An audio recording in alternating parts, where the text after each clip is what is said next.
আপনারা জানেন বর্তমানে পশ্চিমবাংলা কুরবানি ঈদ কেনে সেরা উত্তাল একটা পরিস্থিতি। সেখানকে বিজেপি সরকার গঠন হওয়ার পর থেকেই উগ্রবাদী হিন্দুত্ববাদী আরএসএস বজরং দল বিশ্ব হিন্দু পরিষদ গোরক্ষা বাহিনী প্রতিনিয়ত গোহত্যার নামে সংখ্যালঘু মুসলমানদের উপর নির্যাতন করার পরিকল্পনা করতেছে, নির্যাতন শুরু করছে, তাদের উপর অত্যাচার শুরু করছে, তাদের উপর নির্মমভাবে মসজিদে হামচোর বাড়িঘর ভাঙচুর থেকে শুরু করে বিভিন্ন ধরনের উস্কানিমূলক বক্তব্য প্রতিনিয়ত এটা ছড়তাছে সোশ্যাল মিডিয়ার মাধ্যমে। আপনারা দেখেন বা খবরের মাধ্যমে এটা দেখেন। আমি সেই জিনিসটাই চাইছি যে এই ত্রিপুরা রাজ্য সেটা করা হোক। কারণ এই সারা ভারতবর্ষে কত হাজার হাজার নিরহ, কত অসহায়, কত দরিদ্র মুসলমান এই গৌরক্ষা বাহিনীর হাতে আক্রান্ত হয়েছে, জীবন হারাইছে, তাদের পিতা হারাইছে, তাদের সন্তান হারাইছে এই ভারতবর্ষের বুকে। এমন ঘটনা সচরাচর আমরা ত্রিপুরা রাজ্য দেখি। গৌরক্ষা বাহিনী নামক কিছু সন্ত্রাসী, কিছু চাঁদাবাজি বিজিবির গুন্ডারা প্রতিনিয়ত সমাজে উচ্ছৃঙ্খলতা সৃষ্টি করার জন্য প্রতিনিয়ত চেষ্টা করে। কিন্তু আমরা যারা সংখ্যালঘু মুসলমান, আমরা যারা গো মাংস ভক্ষণ করি, আমরা যারা গো মাংস খাই, আমরা তাদেরকেই একতায় মানে এক জায়গায় আনতে পারি না, সেটা আমাদের ব্যর্থতা। কিন্তু পশ্চিমবাংলা সেই দিক থেকে অনেকটাই আগে আছে। কারণ আজকের দিনে পশ্চিমবাংলা গোমাতাকে হত্যা করার জন্য সংখ্যালঘু মুসলমান কিন্তু রাস্তায় দাঁড়াইছে যে কেন আপনার মাকে বিক্রি করবেন, কেন আপনার বাবাকে বিক্রি করবেন, কেন আপনি বিক্রি করবেন? জানেন মুসলমানরা এটা কিনা নিয়ে সেটা কষায়ের হাতে কুরবানি দিব, জবাই করব, কাটবো, খাইবো, তারপর কী কারণে আপনি বিক্রি করবেন তাদের কাছে? এই প্রতিবাদে পশ্চিমবাংলার মুসলমান রাস্তায় নামছে এবং প্রতিবাদ শুরু করছে যে আমরা গো দিয়ে সেরা কুরবানি দিতাম না। আমিও কই যে গরু দিয়া কুরবানি দেওয়া প্রয়োজন মনে করি না। কারণ ইসলামের হাদিসে কোরআনে কোনো জায়গায় গরু দিয়া কুরবানি দেওয়ার কথা উল্লেখ করা হয়েছে না। যদিও গরু দিয়া কথা করা যায়, তবে এর পরিপ্রেক্ষিতে ভেড়া কিংবা ছাগল বা দুম্বা ওর যে কোনো ধরনের দিয়ে সেটা আপনি কোরবানি দিতে পারেন। তবে আপনি যদি কোরবানি দেওয়ার এতটাই শখ মনে করেন, এতটাই মনে করেন, তাহলে অন্য কিছু চোজ করেন।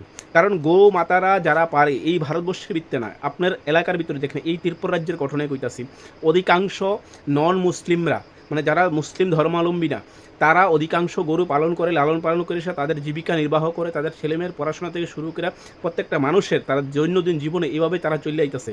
কিন্তু আমরা বাজার থেকে 50,000, 60,000, 1 লক্ষ টাকা দিয়ে সে গরুটা কিনা আনার পরে রাস্তায় আমরা বাধাগ্রস্ত হই, রাস্তায় আমাদের উপর আক্রমণ করা হয়, রাস্তায় আমাদের বক্ষণকারী এই বক্ষণকারী আমাদেরকে হত্যা করা হয়, মারা হয়। আমি চাই এই ত্রিপুরা রাজ্যের মানুষ সেই এই যে একতা, এই যে অঙ্গীকারবদ্ধ হইতো যে আমরা গো মাংস ভক্ষণ করতাম না। আপনি দেখেন 6 মাসের ভিতরে আজকের দিনও পশ্চিম বাংলায় কিন্তু কোনো মুসলমান কিন্তু রাস্তায় দাবি করতেছে না, রাস্তায় কিন্তু নামতে লাগতেছে না, রাস্তায় প্রতিবাদ করতে লাগতেছে না। এখানকার মুসলমান কইছে শুধু আমরা এক কথা, আমরা গরু কিনা পেশা করতাম না, গরুর মাংস খাইতাম না, গরু দিয়ে আমরা করতাম না। যাক দেখা যাক, তখন দেখবেন যে এই ভারতবর্ষে না, এই ত্রিপুরা রাজ্যে, এই আমাদের ছোট্ট রাজ্য ত্রিপুরা রাজ্যে কারা প্রতিবাদ, আজকে পশ্চিমবাংলা কারা প্রতিবাদ করতেছে? আচ্ছা, হিন্দু যারা হতদরিদ্র, যারা কৃষক শ্রেণীর মানুষ আছে, যারা এই গৌর পালন করে সেরা তারা জীবিকা নির্বাহ করে, তার ছেলেমেয়ের পড়াশোনা করে, আজকে তারা নামতেছে। আজকে মুসলমানদের কোনো প্রতিবাদ করতে লাগে না, মুসলমান শুধু কৌশলে কাজ করতে লাগবে। শুধু আমরা আপনার জায়গায় যারা এসে আপনার দায়িত্বটা পালন করেন যে আমরা গো ভক্ষণ করতাম না, গরুর পালন করতাম না, গরু দিয়ে কুরবানি দিতাম না, এই সিদ্ধান্তে উপনীত হন, এই সিদ্ধান্তে একতা হন, এই সিদ্ধান্তে আপনারা প্রতিষ্ঠিত থাকেন। দেখবেন যারা এই রাজ্যের ভিতরে উচ্ছৃঙ্খলা সৃষ্টি করতেছে, যারা গৌরক্ষা বাহিনীর নামে বিজেপির কিছু সন্ত্রাসীরা এই রাজ্যে এই ধরনের উস্কানিমূলক বার্তা দিয়ে সমাজে ভ্রাতৃত্ববোধ নষ্ট করার জন্য, সমাজে অশৃঙ্খলতা তৈরি করার জন্য প্রতিনিয়ত চেষ্টা করতেছে, তাদেরকে তাদের মানুষ কিভাবে শিক্ষা দেয়? তারা রাস্তায় বাড়িতে পারতো না। এই রাজ্যের ভিতরে জাতি উপজাতির ভিতরে যারা হিন্দু, মুসলমান, খ্রিস্টান, শিখ, ইসাই, বৌদ্ধ সকল মানুষের মধ্যে যে ভ্রাতৃত্ববোধ নষ্ট করার যে মূল কারিগরি, এই গৌরক্ষা বাহিনীর সন্ত্রাসীগুলিকে দমন করতে 10 মিনিটের সময় লাগতো না, 10 মিনিটের সময় লাগতো না। এই রাজ্যের মানুষ হারে হারে তাদেরকে বুঝাই দিব, কিন্তু পারে না। একমাত্র আমাদের মতন কিছু স্বার্থলোভী, আমাদের মতন কিছু চামড়ার লোভী, আমাদের মতন কিছু অমানুষ, আমাদের মানুষ মুনাফিক, আমাদের মতন কিছু মির্জাফর মুসলমানের কারণে। কারণ আমরা যত কিছু হোক আমরা গরুর মাংস খাইতে লাগবো, এই সিদ্ধান্তে আমরা উপনীত। যাই কিছু হোক আমরা সেই সিদ্ধান্ত থাকি যে আজকে যদি বিশালের কোনো মুসলমানের উপর আক্রমণ করা হয়, আমার এখানে কিছু হইতো না ভাই, আমার এখানে কিছু হোক না হোক, আগরতলা কিছু হইলে না হইলে সেটা আমার বিষয় না। যদি আপনি আল্লাহ নবীকে বিশ্বাস করেন, আপনি যদি এক ইসলামকে বিশ্বাস করেন, আপনি যদি একেশ্বরবাদী বিশ্বাস করেন, যদি ইসলামকে মানেন, তাহলে কইছে আল্লাহ নবী কইছে যদি তোমার কোনো মুসলমান ভাই পৃথিবীর এই প্রান্তে তোমার আঘাত লাগে, তবে অন্য প্রান্তে তুমি তার জন্য দুঃখ প্রকাশ করতে লাগবে। সেটা হচ্ছে ইসলামের আদর্শ। শুধু আমি ইসলামের ক্ষেত্রে কইছি না, প্রত্যেকটা মানুষের ক্ষেত্রে নমনীয়তা হইতে হবে, প্রত্যেকটা মানুষের সংবেদনশীল হইতে হবে। আজকে মুসলমান রাস্তার দ্বারা প্রতিবাদ করতে লাগে না, আজকে মুসলমান গোরক্ষা বাহিনীর হাতে আক্রান্ত হইতে লাগে না, আজকে মুসলমান গোহত্যা বাহিনীর নামে মৃত্যুগ্রহণ করতে লাগে না, তারা মব লিঞ্চিংয়ের শিকার হইতে লাগে না, যদি আজকে আমরা এক সিদ্ধান্তে উপনীত হই, আমরা যে এক জায়গায় এককভাবে আমরা প্রতিবাদ করি। যেমন আজকে পশ্চিমবাংলা দেখতেছেন, পশ্চিমবাংলা প্রতিনিয়ত কারা প্রতিবাদ করতেছে? পশ্চিমবাংলায় আজকে হিন্দু জনগণ মানুষ রাস্তায় নামছে এবং তীব্র প্রতিবাদ করতেছে ওই সরকারের, বিজেপি সরকারের। এবং গোরক্ষা বাহিনী এখন চুপ, তারা পলায়ে আছে।